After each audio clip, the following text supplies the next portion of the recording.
نحمده ونصلي على رسوله الكريم اما بعد فاعوذ بالله من الشيطان الرجيم بسم الله الرحمن الرحيم رب اشرح لي صدري ويسر لي امري واحلل عقدة من لساني يفقهوا قولي. تو چلیے یہ بتائیے کہ کل جو ہم نے پڑھا سیکھا اس پر کیا غور کیا آپ نے؟ انسان کی ضروریات یا انسانی زندگی کے چار پہلو. انسانی زندگی کے چار پہلو کہہ سکتے ہیں یا انسانی ضروریات کہہ سکتے ہیں, اور اس میں چار چیزیں تھیں: جسم, روح, دل, دماغ. جسم, روح, دل, دماغ. جسم کی ضروریات: کھانا, پینا, سونا, نہانا یعنی طہارت, اور ایکسرسائز, گڈ, چلنا, واک. آج ہی صبح میں نے ایک آرٹیکل پڑھا ہے, نیو یارک ٹائمز میں آیا ہے ریسنٹلی. انہوں نے ایک ریسرچ چھاپی ہے اور اس ریسرچ میں انہوں نے 1 سال تک کچھ لوگوں کی ہیبٹس کا جائزہ لیا.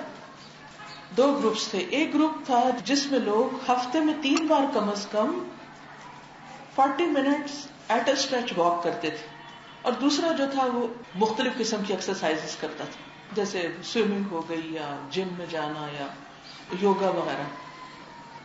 تو جو نتائج تھے وہ یہ کہ جو گروپ واک کرتا تھا اس کی ذہنی استعداد 2% بڑھ گئی تھی. انہوں نے باقاعدہ اسکین کیے ان لوگوں کے جنہوں نے والنٹیئر کیا تھا کہ ان کے اوپر یہ ریسرچ کی جائے, اور ان کی ہوتا ہے نا کہ بعض لوگ اپنے آپ کو پیش کرتے ہیں کہ آپ نے اگر کوئی تجربہ کرنا ہے تو ہم اس کے لیے خود کو والنٹیئر کرتے ہیں. تو ان کی جو ذہنی حالت تھی وہ 2% زیادہ بہتر ہو گئی, ان کی میموری زیادہ بہتر ہو گئی جو ہفتے میں 3 دن 40 minute at a stretch walk کرتے تھے بنسبت دوسری ایکسرسائز کرنے والوں کے. یعنی ورزش کا سب سے بہترین طریقہ واک ہے. تو ہم جو کہہ رہے ہیں نا, کھانا, پینا, سونا, نہانا دھونا کر لیں گے تو پھر وہ صفائی ستھرائی سب اس میں آ جاتی. دھونے میں پھر اپنے آپ کو بھی دھونا, کپڑے دھونا وغیرہ وغیرہ. اور چوتھا چلنا پھرنا یعنی ایکسرسائز. تو اس میں لکھا ہوا تھا کہ we don't need gyms, we need pair of shoes جس پہ ہم واک کر سکیں, پراپر شوز ہوں. اور یہ بہت بڑا فیکٹ ہے. ہم لوگ بیٹھ گئے, خصوصاً قرآن پڑھنے والے. کراچی آنے سے پہلے جب تک میں اسلام آباد میں تھی, روزانہ میری صبح 1 گھنٹے کی واک ہوتی تھی, اور میں فجر پڑھتے ہی اندھیرے میں نکلتی تھی. اس وقت اسلام آباد بہت پیسفل تھا, یہ 90s کی بات ہے. اور اپنے گھر سے لے کر پہاڑ تک جاتی تھی, اور اس وقت اسما نے حفظ کرنا شروع کیا تھا, اور میں رستے میں اس کا سنتی چلی جاتی تھی. اینڈ تک اس کو ساتھ لے لیتی تھی کہ تم سناؤ, ریویژن کرو میرے ساتھ. تو الحمدللہ ذہنی طور پر میں کہیں زیادہ بہتر تھی.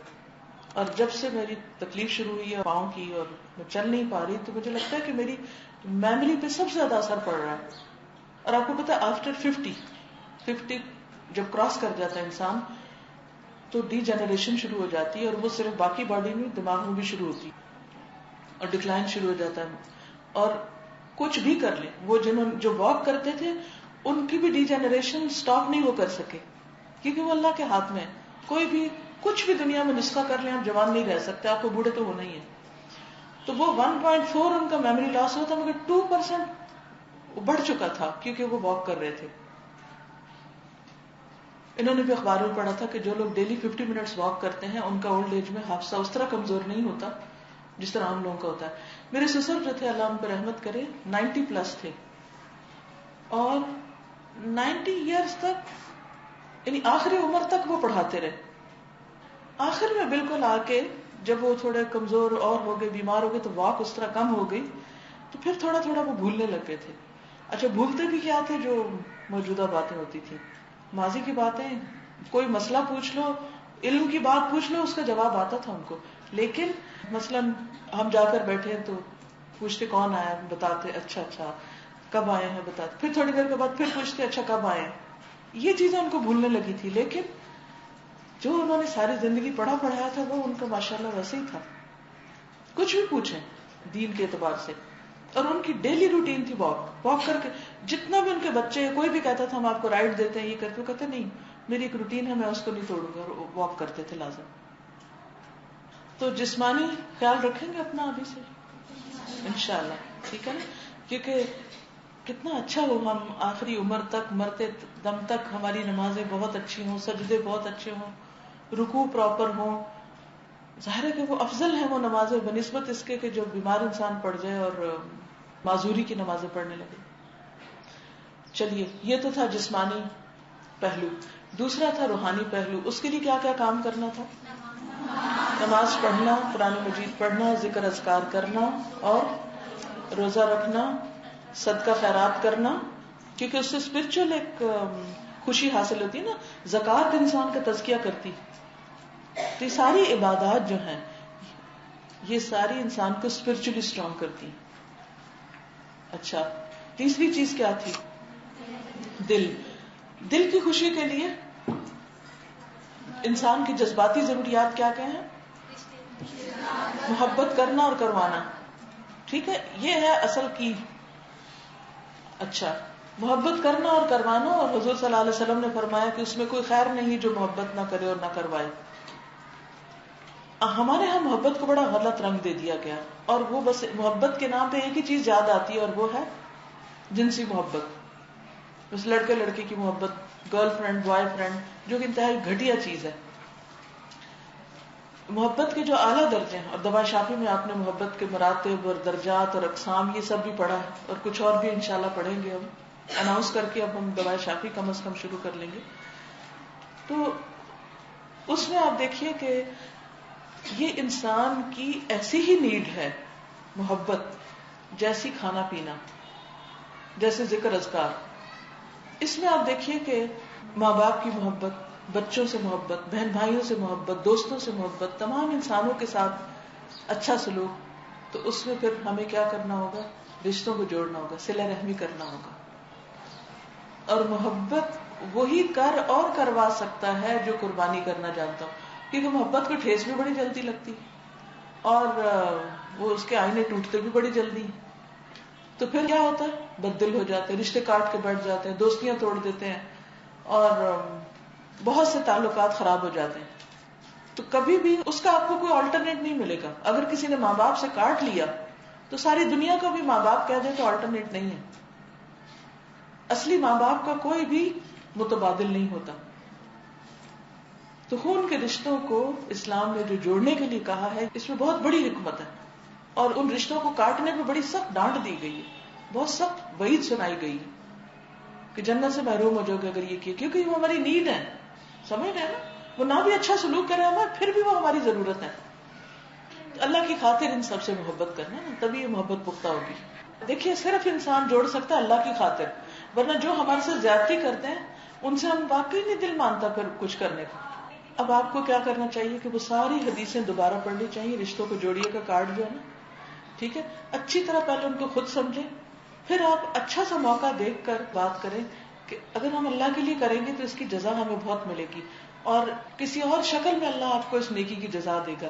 لیکن چونکہ اللہ کا حکم ہے نا، اور یہ ہماری ایک ضرورت بھی ہے، ہر انسان سے غلطی ہو جاتی، لیکن جب ہم اس کو معاف کر دیتے تو آپ یقین کیجئے اسی انسان سے آپ کو ایسا فیض ملتا ہے کہ جو کسی اور سے بعض اوقات نہیں ملتا، جس سے آپ اللہ کی خاطر جڑتے ہیں. بس نیت یہی ہو کہ اللہ کی خاطر ہم نے دوسرے کی غلطی معاف کر کے اس سے جڑنا ہے. کیونکہ دل کے معاملے حقیقت میں بڑے عجیب ہیں. یہ اتنا آسان نہیں ہوتا، معاف کرنا نہیں ہوتا. ہم سب ہیومن ہیں اور ہمارے دلوں میں چیزیں اٹک جاتی ہیں، لیکن ہمارے پاس چوائسز ہیں. چوائس کیا ہے کہ معاف کریں یا نہ کریں. تو ہم کون سی چوائس کو استعمال کر لیں؟ کرنے والی. جب ہم فیصلہ کر لیں گے نا کر دینا ہے، بس اللہ بھی پھر دل صاف کر دے گا. اور اگر آپ نے فیصلہ نہیں کیا نا کہ کرنا ہے تو پھر دل بھی نہیں صاف ہوگا، پھر وہ کڑن آپ کے اپنے اندر ہی پلتی بڑھتی رہے گی. اگر لاجک نہ بھی کسی چیز کا بنے، کچھ سمجھ نہ بھی آئے، تو صرف اگر کوئی بھی کام جب بھی کرنا ہو، مشکل ترین بھی ہو، صرف یہ سوچ کے کر لے کر چونکہ میرے اللہ کا حکم ہے اور اللہ مجھ سے زیادہ میری ضرورتیں جانتا ہے اور اس نے میرے فائدے کی خاطر مجھے یہ حکم دیا ہے، چاہے مجھے مشکل لگ رہا ہے پھر بھی میں کروں گا کیونکہ مجھے اللہ سے جزا لینی ہے. اس وقت آپ کے لیے ضرور مشکل ہوگی، لیکن تھوڑے ہی عرصے کے بعد آپ اس کا فائدہ دیکھیں گے. وہ حدیث میں آتا نا کہ جو چاہتا ہے اس کے رزق میں برکت ہو اور اس کی عمر لمبی ہو، عمر میں برکت ہو، اسے چاہیے کہ رشتوں کو جوڑے. ہم نہیں چاہتے ہمارے رزق میں برکت ہو اور ہماری عمر میں برکت ہو. تو اس کے لیے مشکل ترین کام ہے، مگر کریں گے تو انشاءاللہ آپ کو جزا بھی ملے گی. اس لیے میں ہمیشہ سمجھتی ہوں کہ بڑوں کے جھگڑوں میں بچوں کو لانا ہی نہیں چاہیے، اور ان کو خبر بھی نہیں ہونی چاہیے کہ بڑے کیا جھگڑ رہے ہیں. بچوں کی وجہ سے جھگڑے ہوں تو بچے پھر ذرا اپنے آپ کو ٹھیک کریں تاکہ بڑے ٹھیک رہیں. جو بڑے ہوتے ہیں نا ان کو ہم بڑا ہی ستاتے ہیں. ظاہر بہن بھائی کے درمیان بیوی کی وجہ سے وہ گڑبڑ ہو رہی ہے تو جو ماں ہے اس کے لیے کتنا تکلیف دہ ہے کہ دو بچے آپس میں مل کے نہیں بیٹھ پا رہے، صرف کہ ایک تیسرا بندہ جو ہے وہ خوش نہیں ہے اس بات پہ کہ یہ دونوں بہن بھائی آپس میں ملے. کتنی خرابیاں ہوتی ہیں. آپ کو پتا ہے کہ ان ساری خرابیوں کی وجہ سے اوور آل ماحول کتنا متاثر ہوتا ہے. تو ہمیں دل کے معاملات میں کس کی پیروی کرنی؟ اللہ کی، اس کے رسول صلی اللہ علیہ وسلم کی، اور جو وہاں سے حکم آیا اس کے مطابق ہمیں چلنا ہے، تو ہماری جذباتی ضروریات پوری ہوگی. اور چوتھی چیز کیا تھی؟ دماغ، ذہن.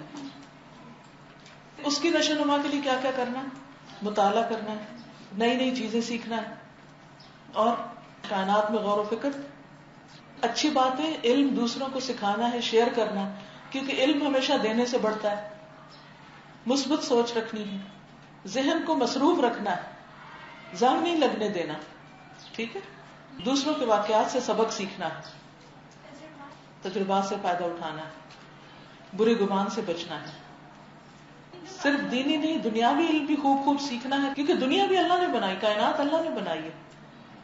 بعض لوگ جو دین پڑھ جاتے ہیں نا، اگر انہیں کہتے ہیں نا اپنی ڈگری مکمل کرو، وہ کہتے ہیں ہمارا دل نہیں لگتا، صرف اس لیے کہ ہمیں اب یہ مشکل لگ رہا تھا، ہم یہ نہیں پڑھنا چاہتے. پڑھو اس کو بھی، کڑوی گولی کھاؤ، کیونکہ اس دنیا میں مسلمان آگے کیسے بڑھ سکتے ہیں اگر وہ علمی اعتبار سے پیچھے رہے. اب جن لوگوں نے ٹیکنالوجی میں کمال پیدا کیا ہے، ان سارے ریسورسز ان کے پاس ہے، جس وقت جس کو چاہیں گمراہ کریں، ہدایت پہ لائیں، جدھر چاہیں اسے استعمال کریں. اور مسلمان بے بس بیٹھے ہوئے ہیں کیونکہ ہمارے پاس کچھ ہے ہی نہیں. یہ نہیں کہ صبح سویرے سے ہی فون کر کر کے سوشلائزنگ شروع کر دیں کہ جو رشتوں کو جوڑ رہے ہیں.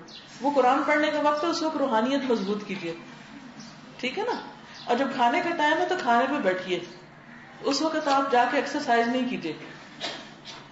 تو اب ہم نے ضروریات بھی پتہ کر لی اور ان کے اب ٹائمنگز بھی دیکھنے ہیں، اور ایک کے بعد ایک ٹارگٹ رکھ کے اس کو میٹ کرتے چلے جائیں. یہ جو میں نے کی ورڈز دیے نا آپ کو کہ یہ سارے کام کرنے ہیں، تو اب چیک لسٹ بنائے کہ اچھا میں یہ سب کرتی ہوں، اچھا کون سا رہ گیا. تو ڈیلی چیک لسٹ میں ان چاروں چیزوں کو آپ دیکھ لیجئے کہ کہاں کمی ہو رہی ہے.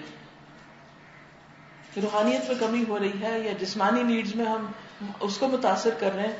پھر ہماری جو ذہنی ضروریات ہیں یا اسکلز کو انہانس کرنا ہے اس میں ہم پیچھے جا رہے ہیں، یا مزید مطالعہ نہیں کر رہے، غور و فکر نہیں کر رہے، نئی چیزیں نہیں سیکھ رہے. تو ہمیں ان ساری چیزوں کو ساتھ لے کے چلنا ہے. اور آپ دیکھیں گے کہ کتنی جلدی آپ اپنے اندر ایک بہت زبردست ٹھہراؤ اور اطمینان اور خوشی اور سکون اور ایک عجیب خوشی پائیں گے. آپ یعنی کہ اتنا بڑا اپنے اندر چینج پائیں گے اگر یہ چار چیزیں آپ سامنے رکھ کے اپنے اندر کرنا شروع کر دیں. کیونکہ ان چاروں چیزوں کا جب باہم امتزاج ہوتا ہے نا جس انسان کے اندر، ایسا انسان حقیقی معنوں میں پروڈکٹیو ہوتا ہے، کامیاب ہوتا ہے. اور وہ صرف خود نہیں دوسروں کو بھی خوش رہنا سکھاتا ہے. صرف خود نہیں اوروں کو بھی کام لگانا آتا ہے اس کو. پھر اس میں سے گولز بنائے اپنے، اور گولز کو آپ ٹائم کے ساتھ باؤنڈ کر لیں. کس وقت روحانی ترقی کا وقت ہے، کس وقت ذہنی ترقی کا وقت ہے، کس وقت جذباتی خوشی کی ضرورت ہے. منہاج القاصدین میں اس کے اوپر ہے کچھ بات کی ہوئی ہے جس پہ پورے دن کا طریقہ بتایا ہوا نا، اس کو بھی دیکھ لیجیے. تھوڑا سا پڑھ لیں، ٹائم ہے یا نہیں؟ اسے تھوڑا سا پڑھا دو. نحمده ونصلي على رسوله الكريم اما بعد فاعوذ بالله من الشيطان الرجيم بسم الله الرحمن الرحيم. اقدام کس کو کہتے ہیں؟ To take action. کب ایکشن لیں کسی چیز کے خلاف یا کسی چیز کے بارے میں. اسلامی شریعت کا ایک اہم اصول وہ ہے جس کو سد الذرائع کہا جاتا ہے. سد کہتے ہیں بند کو، ذرائع ذریعہ، یعنی برائی پیدا ہونے والے اسباب کو روکنا. مثلا اگر آپ دیکھتے ہیں کہ آپ کے گھر میں گٹر کا پانی آ رہا ہے تو آپ کیا کریں گے؟ جھاڑو لے کے واپس پلٹائیں گے؟ کیا کریں گے؟ روکیں گے یعنی ادھر کوئی دیوار بنا دیں گے یا سوراخ بند کریں گے؟ نہیں، آپ دیکھیں گے کہاں سے آ رہا ہے اور روٹ کاز کیا ہے، اور جا کے اس کو صاف کرائیں گے. یا اگر آپ سمجھتے ہیں کہ چونکہ آپ کی دیوار میں شگاف ہو گیا ہے اس لیے نالی کا پانی اندر آ رہا ہے تو شگاف کو بند کریں گے، تو یہ جو شگاف بند کرنا ہے نا، یہ ہے ذریعہ کو بند کرنا، یعنی جو جہاں سے کوئی چیز اندر آ رہی ہے اس کو بند کر دینا. بس آپ نے دیکھا کہ آپ کے کمرے میں سانپ آ گیا، یہ بلی آ گئی، تو آپ کیا کریں گے؟ اٹھ کے دروازہ یا کھڑکی یا کوئی سوراخ اسے بند کر دے گی. اس کو بولتے ہیں سد الذرائع. سمجھ آ گئی؟ قرآن پاک میں اس کے بارے میں آتا ہے. سورۃ الانعام کی آیت 108 کی ہدایت کے تحت علماء اسلام کا اتفاق ہے کہ اگر حالات ایسے ہوں کہ ایک جائز کام کو کرنے سے ایک زیادہ بڑی برائی پیدا ہوتی ہو تو لازم ہے کہ مسلمان ایسے جائز کام سے باز رہیں. بعض اوقات ہم کچھ کرتے ہیں اور اس کا فساد پڑ جاتا ہے تو ہم کہتے ہیں کہ ہم نے کون سا غلط کیا، ہم نے تو سچ کہا تھا یا ہم نے تو صحیح بات کہی تھی. لیکن ہماری وہ صحیح بات کیا بن گئی؟ ایک فتنہ بن گئی. اس وقت صحیح بات سے خاموش رہنا زیادہ بہتر تھا. ان المحق يكف عن حق له اذا ادى الى ضرر الجامع لاحکام القرآن. حقدار اپنے حق سے رکا رہے گا جبکہ وہ ایک ضرر پیدا کرنے کا سبب بن رہا ہو. اس سے معلوم ہوا کہ کوئی اقدام صرف اس بنا پہ صحیح نہیں ہو جاتا کہ بظاہر وہ حق کے نام پہ کیا جا رہا ہے. اس طرح کے معاملے میں یہ دیکھنا لازمی طور پر ضروری ہے کہ اقدام یعنی اس ایکشن کا عملی نتیجہ کیا نکلے گا، یعنی ریزلٹ کو دیکھ کر آگے بڑھو. مثلا ایک شخص کو تیرنا نہیں آتا اور وہ کسی کو ڈوبتے ہوئے دیکھے تو وہ کہے کہ یہ میرا فرض ہے کہ میں ڈوبتے ہوئے کو بچاؤں، اس لیے وہ خود بھی کود پڑے. کیا ہوگا؟ اب اگر وہ مر رہا ہے تو وہ کہے گا کہ میں حق پہ مر رہا ہوں کیونکہ میں نے کیا سوچا تھا، وہ ایک مرتے ہوئے کو بچاؤں. بالکل ضروری ہے جس نے ایک شخص کو زندگی بخشی، یعنی ایک جان کو بچایا، اس نے ساری انسانیت کو زندہ کیا. لیکن کس قیمت پر؟ اپنی جان گنوا کے. آپ کو پہلے سیکھنا ہوگا تیرنا، پھر آئندہ کسی کو آپ بچا سکیں گے. میرے والد دینی تعلیم حاصل کر رہے تھے اور انہوں نے کئی سال دین پڑھا، اسکالر بن رہے تھے. تو ان کا آئندہ خیال یہ تھا کہ میں لوگوں کی دینی رہنمائی کروں گا. تو ہوا یہ کہ جس ہاسٹل میں وہ رہ رہے تھے وہاں ایک لڑکے کو جو بہت ہی ینگ ہینڈسم بوائے تھا اچانک بخار ہوا اور وہ مر گیا. بخار ہوا، کوئی علاج اس کا نہ ہوا، فوت ہو گیا. اس واقعے نے ان کے دل کے اوپر بہت گہرا اثر کیا. انہوں نے کہا کہ میری اس تعلیم کا کیا فائدہ اگر میں ایک مرتے شخص کی جان نہ بچا سکوں. زندگی موت اللہ کے ہاتھ میں، لیکن ایک حسرت رہ جاتی نا، اگر ہم اس کو وقت پہ دوائی دے دیتے یا کیئر کر لیتے تو شاید یہ بچ جاتا. اس سے ان کا ذہن بالکل پلٹ گیا. انہوں نے اپنی دینی تعلیم مکمل کی اور اس کے بعد وہ حکمت سیکھنے پہ چلے گئے. ان کی پیدائش ہے 1914 کی، تو مطلب 20s 30s میں، تو اس وقت ایسے میڈیکل کالج تو نہیں تھے. تو انہوں نے حکمت کے لیے مختلف جگہوں کا پتہ کیا اور ملتان میں ایک جگہ کہیں سکھاتے تھے تو وہاں چلے گئے اور جا کر پتہ نہیں کتنا عرصہ انہوں نے لگایا، کتنے سال کے انہوں نے پوری طب سیکھی، طب کو پیشہ بنایا. اور دین کو صبح گھر میں پڑھاتے، ٹائمنگز مقرر کیے ہوتے، دوپہر میں اپنے سارے آس پاس کے لوگوں کو جہاں ان کا کلینک ہوتا تھا وہاں ان کو سکھاتے، شام کو آ کے پھر کچھ اور لوگوں کو سکھاتے.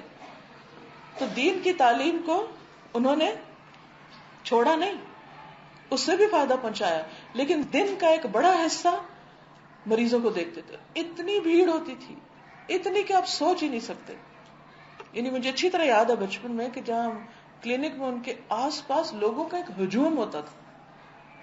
ماشاءاللہ اتنی توجہ سے بات کو سنتے تھے اور اتنے لوگوں کو ان سے فائدہ پہنچتا تھا اور روزانہ نئی نئی چیزیں سیکھتے تھے کانسٹنٹلی.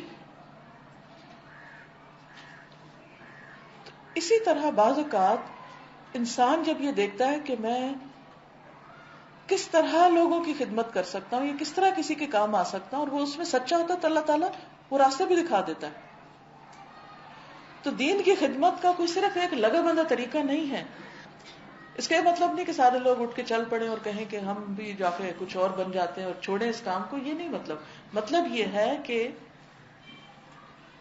ہر شخص اپنے حالات کو دیکھ کر جس بھی طریقے سے وہ لوگوں کو فائدہ پہنچا سکتا ہے وہ پہنچائے، لیکن زندگی میں کچھ کرے ضرور. تو بہرحال بات ہو رہی تھی سد ذرائع کی. اگر کسی انسان کو بچانا ہے تو پہلے کیا کرے؟ کئی سال لگائے، طب سیکھے، جی پھر کام آئے. لیکن کوئی اگر یہ کہ نہیں نہیں میرا فرض بنتا ہے میں کسی کی جان بچاؤں اور گھر میں جو دوائی پڑی ہو اٹھائے اور جلدی سے کھول کے اس کے منہ میں ڈال دے، یہ غلط ہوگا. اس طرح کے معاملے میں یہ دیکھنا لازمی طور پر ضروری ہے کہ اقدام کا عملی نتیجہ کیا نکلے گا، رزلٹ کیا ہوگا. جو اقدام عملاً منفی نتیجہ ظاہر کرے، جس دوائی کو دینے سے بیماری اور بڑھ جائے، وہ ایک غیر مطلوب اقدام ہے، خواہ نظری طور پر یعنی دیکھنے میں وہ کتنا ہی زیادہ مطلوب نظر آتا ہو.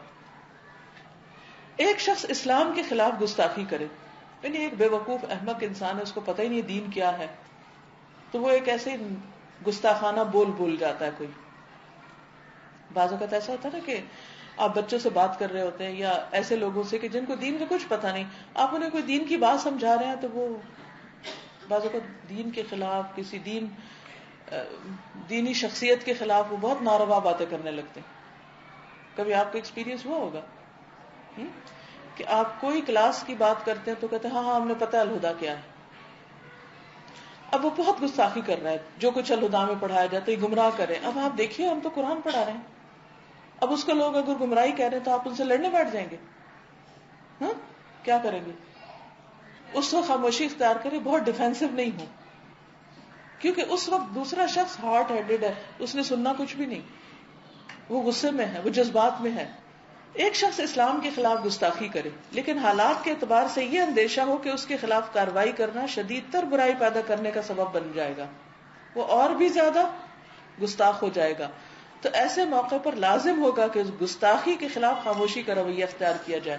بالکل ایسے ہی جیسے اپنے بچوں کے ساتھ جب میں دیکھتی تھی کہ وہ ذرا آواز بلند کر رہے ہیں تو مجھے یہ ہوتا تھا کہ اگر میں ان سے زیادہ اونچا بولی تو ان کو بدتمیزی کی عادت پڑ جائے گی.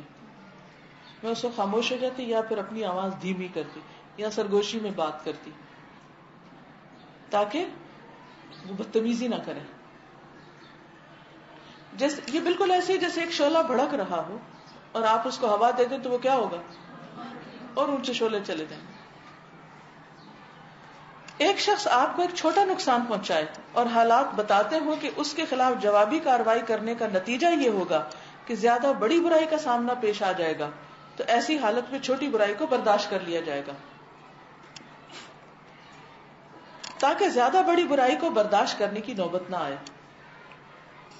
ایک شخص علل اعلان آپ کے خلاف ہنگامہ کھڑا کرے اور حالات کے اعتبار سے یقینی نظر آتا ہو کہ اگر آپ نے جوابی کارروائی کی تو ہنگامہ بڑھ کر جان و مال کی تباہی تک پہنچ جائے گا. جو اکثر آپ سڑکوں پر دیکھتے ہیں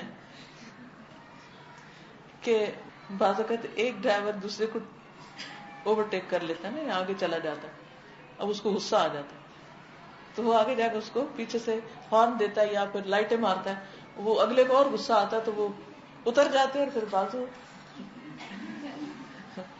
بازو اوپر کر کے ایک دوسرے کے گلے پڑتے اور پھر وہ دھینگا مشتی ہوتی، اتنے میں اور بھی کراؤڈ اکٹھا ہو جاتا ہے اور بعض اوقات لوگ مارے بھی جاتے ہیں. اس میں چھوٹی سی بات سے کسی کی انا ہٹ گئی اور اس میں پھر فساد شروع ہو گیا. اگر اس وقت صرف اتنا کر لے جائے کہ اگنور کر کے انسان ایک طرف ہو جائے، سڑک میں مقابلے شروع ہو جاتے ہیں کہ اس نے آگے نکالا، میں اس سے آگے جا کے چھوڑوں، چاہے خدا نخواستہ ایکسیڈنٹ ہی ہو جائے. ایک شخص علل اعلان آپ کے خلاف ہنگامہ کھڑا کرے اور حالات کے اعتبار سے یقینی نظر آتا ہو کہ اگر آپ نے جوابی کارروائی کی تو ہنگامہ بڑھ کے جان و مال کی تباہی تک پہنچ جائے گا. ایسی حالت میں ضروری ہوگا کہ پرشور کارروائی کا جواب خاموش کارروائی کے ذریعے دیا جائے، یعنی خاموشی بھی ایک کارروائی ہے تاکہ نقصان کو اس کی ابتدائی حد پہ روکا جا سکے. یہ اسلام کی حکمتوں میں سے ایک حکمت ہے. اسلامی عمل وہی ہے جس میں اس حکمت کو پوری طرح ملحوظ رکھا گیا. ہاں اگر آپ کو ایسے شخص کو کبھی سبق سکھانا ہے تو کسی اور وقت کا انتظار کریں کہ جب آپ کی وہ کاروائی اس کو آئندہ کے لیے اس کام سے روک دے کہ وہ پھر دوبارہ ایسی حرکت نہ کرے. لیکن اس وقت آپ اگنور کر جائیں, نظر انداز کر جائیں. سمجھ آ گئی؟ کوئی کچھ کہے گا؟ اذا خاطبهم الجاهلون قالوا سلاما.